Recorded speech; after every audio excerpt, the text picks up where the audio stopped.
Sweldo mo, dadaan lang, parang hangin. Alam mo kung bakit? Kasi wala kang sistema. Hindi ka tamad. Hindi ka rin magastos, in fairness. Pero kapag wala kang sistema sa pera, kahit anong sipag mo, kahit doble kayod ka pa, ubos pa rin sa dulo. Yung sweldo, parang bisita lang, dumadating tapos umaalis agad. Ang masakit pa, hindi mo alam kung saan talaga siya pumunta.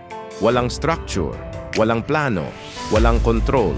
At yan ang totoo at malungkot na dahilan kung bakit maraming Pilipino, kahit may regular na trabaho, lagi pa rin kapos. Yung feeling na, saan na napunta yung pinagpaguran ko?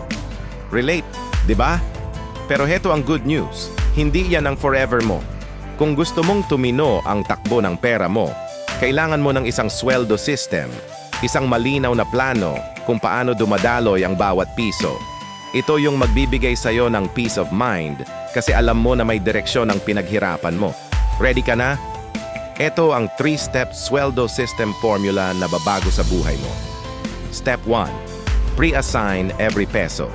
Bago pa man pumasok ang sweldo sa account mo, dapat may assignment na ang bawat piso. Yes, bago pa dumating.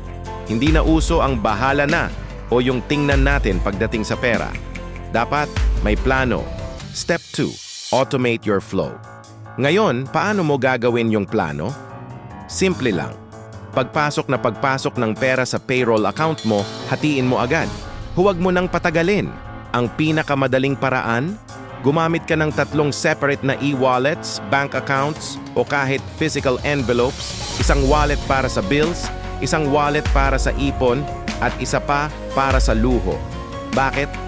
Kasi hindi mo dapat pinaghalo ang pambayad ng kuryente sa pang-invest mo para sa future.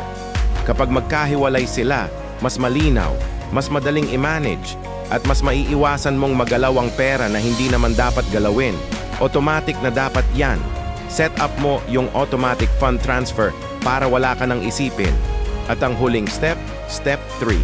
Track every month. Hindi natatapos ang trabaho sa pag-set up lang. Kailangan mo itong i-monitor. Gamitin mo ang tinatawag kong 10-minute rule. Isang beses lang kada buwan, maglaan ka ng 10 minuto para i-review ang daloy ng pera mo. Buksan mo yung app, tingnan mo yung spreadsheet, o silipin mo yung mga sobre mo. Tanungin mo sarili mo, saan napunta ang pera ko nitong nakaraang buwan? Aling gastusin ang pwede kong i-adjust o bawasan? Alin ang kailangan kong tuluyang tanggalin? Itong 10-minute check-up na to ang magsisigurado na on track ka pa rin sa goals mo.